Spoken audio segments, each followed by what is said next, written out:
खबर जम्मू कश्मीर से, जहां पर सुरक्षा बलों को एक और बड़ी क्षति उठानी पड़ी है।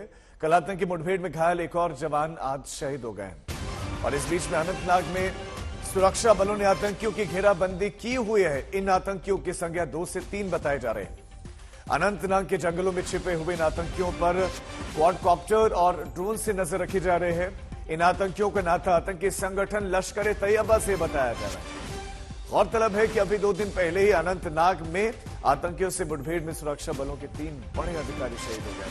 इनमें डीएसपी हुमायूं भट्ट और सेना के 2 ऑफिसर कर्नल मनप्रीत सिंह और मेजर आशीष धोचक का नाम शामिल है। शहीद डीएसपी हुमायूं भट्ट को बडगाम में सुपुर्द खाक किया गया था और सेना के दोनों ही जाबाज अधिकारियों का आज पंचकुला और मेजर आशीष का पार्थिव शरीर पानीपत लाया जा चुका है।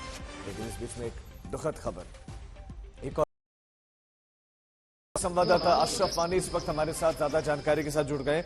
अशरफ, सबसे पहले एनकाउंटर से जुड़ी बंदी की हुई है, उसमें क्या कुछ कामयाबी मिल रही है, क्या वहां पर चल रहा है, हमें भी बताएं। बिल्कुल, पिछले ऑपरेशन जो है साझा तौर पर सेना और पुलिस की तरफ से चलाया जा रहा है। उसमें जैसे हम पिछले 48 घंटे से कह रहे हैं कि ये इलाका टोपोग्राफी काफी मुश्किल है, पहाड़ी इलाका है और उस बीच जो है खंगाल रही है उन आतंकियों को जो इस इलाके में छुपे हैं। ये गोलीबारी हुई थी, उसमें 3 अफसरों से कुछ चोटें लगी थी। तो सुरक्षा एजेंसियों की तरफ से कहा जा रहा है कि उन्हीं जवानों में से एक जवान ने जो है अस्पताल में इलाज के दौरान दम तोड़ा है। तो अब यहाँ पर शहादतों की तादाद जो है 4 हो गई है, जिसमें 3 सेना के जवान, 2 अफसरों सहित और 1 पुलिस अफसर शामिल है। लेकिन कल ही जो है सुरक्षा बलों, पुलिस और सेना ने साफ किया था कि जो उजैर है, जो इस स्थानीय आतंकी है, उसके साथ 2 विदेशी आतंकी है, वही इस गोलीबारी में मुलविस है, जो वहां पर हाइडआउट में छुपा हुआ था और उसकी घेराबंदी किसी भी हद तक कोई डील नहीं दिया जाएगी और जब तक उनको अंजाम तक नहीं पहुंचाया जाएगा। 2 विदेशी आतंकी भी है, लेकिन यही है कि इलाका काफी मुश्किल है। यहाँ पर जगह बदलने में, एक हिस्से से दूसरे हिस्से तक पहुंचने में आतंकवादियों को जो है जंगल की आड़ मिल रही है, घनी झाड़ियां मिल रही हैं।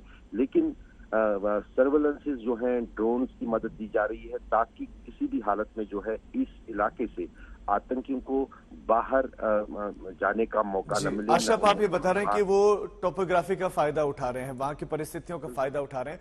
आपने ये जानकारी दी कि 2 विदेशी आतंकी भी इसमें, ये कौन से देश के, इनके बारे में क्या जानकारी मिली? अगर 2 विदेशी हैं तो कुल कितने आतंकी अभी छुपे हुए हैं? क्या एग्जैक्ट नंबर, क्या एग्जैक्ट जानकारी है कि कितने आतंकी अभी छुपे हुए हैं भीतर?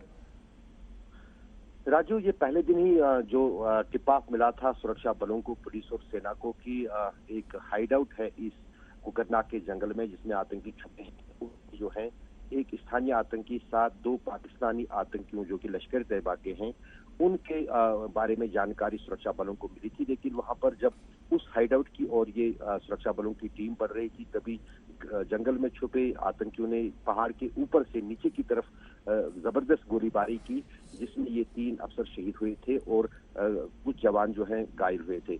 उसके बाद लगातार जो है न सिर्फ अधिक सुरक्षा बल और सेना के लोग वहां पर लाए गए हैं, जवान लाए गए हैं, बल्कि पैराट्रूप्स, जो सबसे प्रशिक्षित सेना की टुकड़ी होती है, उसके जवान भी इस ऑपरेशन में लाए गए हैं ताकि आतंकियों को यहाँ से बच निकलने का कोई मौका न मिले। जी अशरफ, आप हमारे साथ बने रहिए, आपके पास हम लौटते हैं। लेकिन इस बीच में जो आप तस्वीरें देख रहे हैं, तस्वीरें पानीपत की हम आपको दिखा रहे हैं, जहां पर मेजर आशीष का पार्थिव शरीर उनके गांव में पहुंचा है, उनके पैतृक घर में पहुंचा है और ससम्मान आज उनको अंतिम विदाई दी जाएगी। पंचतत्व में विलीन हो जाएंगे मेजर आशीष। आतंकियों के साथ लोहा लेते हुए मेजर आशीष शहीद हो गए और सेना की तरफ से उनको एक बड़ा सम्मान भी मिलने वाला था, लेकिन उससे पहले ये शहादत हो गई। पानीपत की आप तस्वीरें देख रहे हैं, उनका पार्थिव शरीर लाया गया है और आंखों में आंसू है, लेकिन परिवार वालों को गर्व इस बात का है कि देश के लिए उनके बेटे ने, उनके लाडले ने शहादत दी है। दूसरी तरफ उन आतंकियों को घेरा गया है जिन्होंने उन पर ताबड़तोड़ गोलियां चलाई थी।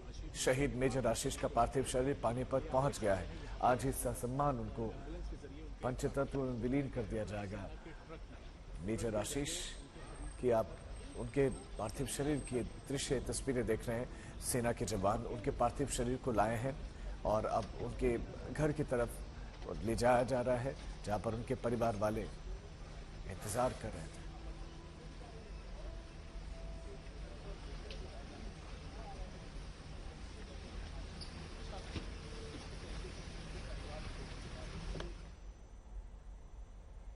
और इसी एनकाउंटर पर हमने वहां के डीजीपी से खास बातचीत की है, दिलबाग सिंह से। उन्होंने क्या कुछ कहा है आपको सुनाते हैं एक बार।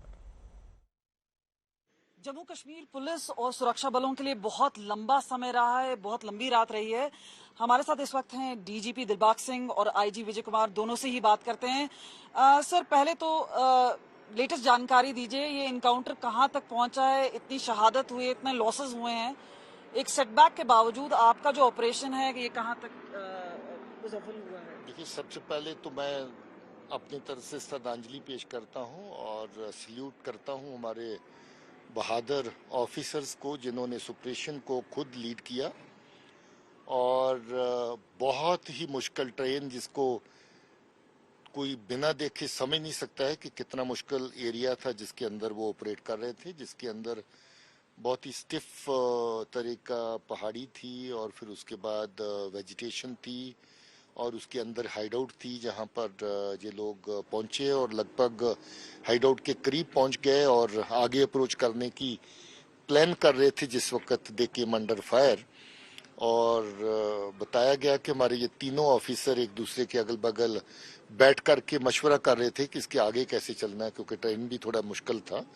उसी वक्त फायर आया और तीनों लोग हमारे जो जख्मी हुए, कल मनप्रीत, मेजर आशीष और हमारे डिप्टी एसपी हुमायूं, और कुछ देर तक सरवाइव किए। और वो एरिया ऐसा था जिसमें इवैक्यूएशन की काफ़ी कोशिश हुई, जिसमें थोड़ा टाइम भी लगा और जब तक हम इवैक्यूएट कर पाए तब तक इनकी शहादत वहाँ पर हो गई।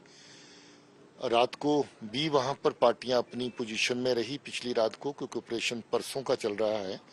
और आज भी दिन भर एक दो बार फायर का एक्सचेंज हुआ और इस वक्त भी पार्टीज इन पोजीशन हैं और ऑपरेशन अभी जारी है। मुझे sir, leading from the front, ये बात तो तय हो गई कि जो अफसर थे, चाहे जम्मू कश्मीर पुलिस के थे चाहे सेना के थे, वो लीड कर रहे थे इस पूरे ऑपरेशन को, जिसकी वजह से जो कैजुअलिटी है वो हुई है। लेकिन ये बताइए कि कई बार हम सोचते हैं कि 2019 के बाद 370 हटने के बाद जिस तरह से बोला गया था कि एक दबिश बनाई गई है, एक प्रेशर टैक्टिक्स है जो कि काम कर रहा है। अब हमने देखा है कि साउथ ऑफ पीर पंजाल है, चाहे पुंछ रजौरी है, जहाँ पे इनकाउंटर ज्यादा हो रहे हैं, और अब यहाँ पे कोकरनाग का जो इनकाउंटर है जो सामने आया है, इतना नुकसान क्यों हो रहा है, इतना लॉस क्यों हो रहा है? जबकि ये बताया जा रहा है कि ये जो स्पेसिफिक इन्फॉर्मेशन थी, एक ह्यूमन एंड था, जम्मू कश्मीर पुलिस ने इसको डेवलप किया था। तो ये सेटबैक का कारण क्या है और आतंकी अभी भी छुपे हुए हैं कि भाग गए हैं? क्या पोजीशन है सर? देखिए, इसको देखने का नजरिया ये है कि आप जानते हैं कि जहां पर आप ऑपरेशन के लिए जा रहे हैं वो जगह मुश्किल है। आप ये भी जानते हैं कि वहां पर सीरियस रिस्क इन्वॉल्व है, क्योंकि दहशतगर्द को छुपने की आड़ है, उसके पास अपना हाइड आउट भी है, मगर फिर भी उस ऑपरेशन को आप लीड कर रहे हैं और लीड करते हुए लगभग हाइड आउट के करीब पहुंचते हैं। ये अकेली पार्टी नहीं थी, मैं आपको बता दूं, क्योंकि इनके अलावा कम से कम 10 पार्टियां फोर्स की अलग अलग जगहों के ऊपर लगी हुई थी। ये वो पार्टी है जो हाइड आउट की तरफ मार्च कर रही थी और हाइड आउट कम से कम चारों तरफ से 10 पार्टियों ने घेर रखी थी। इसीलिए कल से लेकर के अभी तक दहशतगर्द वहां से निकलने में कामयाब नहीं हुए हैं। ये प्रॉपर प्लान के साथ इन्होंने ऑपरेट किया।